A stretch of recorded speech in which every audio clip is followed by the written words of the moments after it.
Cuba Part Dos.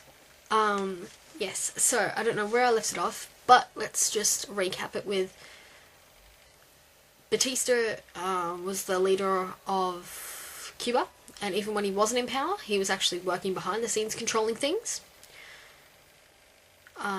Secondly, Castro was coming up as identifying himself as anti-Batista, anti-American, and so yes, I'm gonna continue on with that.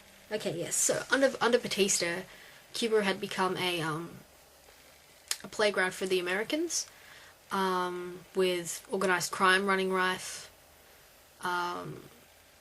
The Platt Amendment, which actually gave the Americans somewhere, like, gave them land forever essentially, which is actually Guantanamo Bay.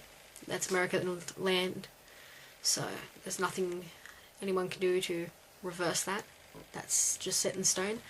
And yes, Batista started to make a lot of enemies because throughout his just with how the country was running, it was appeared to favour the Americans over the actual Cubans.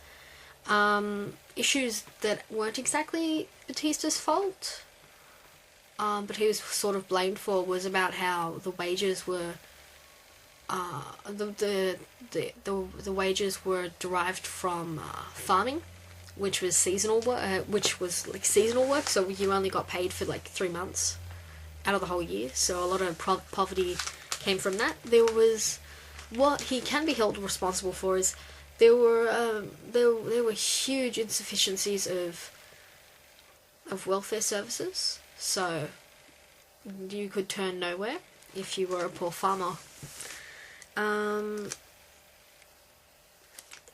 Castro was anti-American. He utilized the media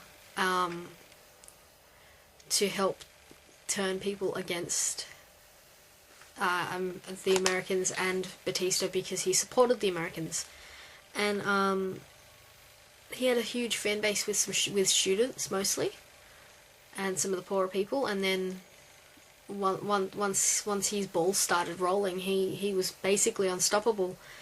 The actual combat that did take place was guerrilla warfare, which is probably the smartest way to actually fight, and that's what was used during the Vietnam War. But the only way it works is when you actually have the native support. And by natives, I mean locals. I mean non-military people. I don't mean it in any other sense. So yes, as soon as the non-military, when the civilians were on his side, he was able to, get them to help fight with him, or him and his supporters would be able to hide with them, so provide refuge. Yeah, the big issue with guerrilla warfare is how do you know who your enemy is? Like, how does the military man know who the enemy is and who their supporter is? It's really too hard to tell.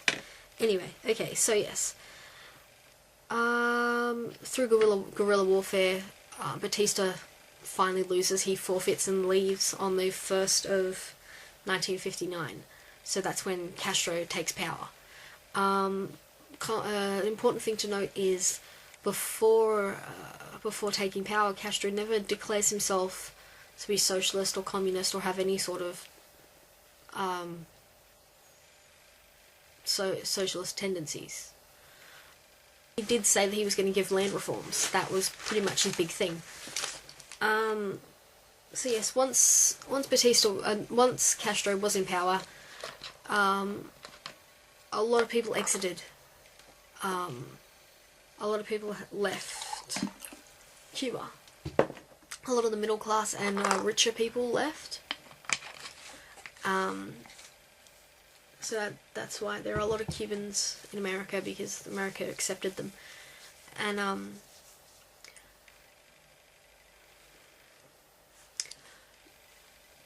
the major ally that Castro made, as we're coming up to the 60s, was during the Cold War. He sided with the Soviet Union And the Cuban Missile Crisis actually occurred because of that union, and what that involved is Russia gave Cuba some nuclear weapons, and the nuclear weapons were actually able to fire the full distance to land in America, because Cuba's right next to America, and it was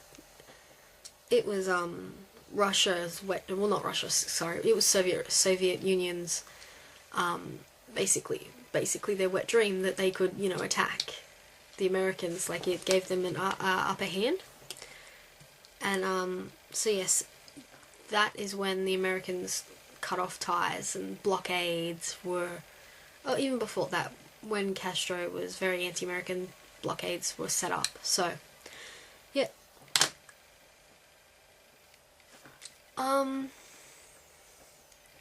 still feeling a bit under the weather, so tomorrow will be another history lesson. Not sure what it's going to be on just yet because my brain's not working. But anyway, I will catch you guys later.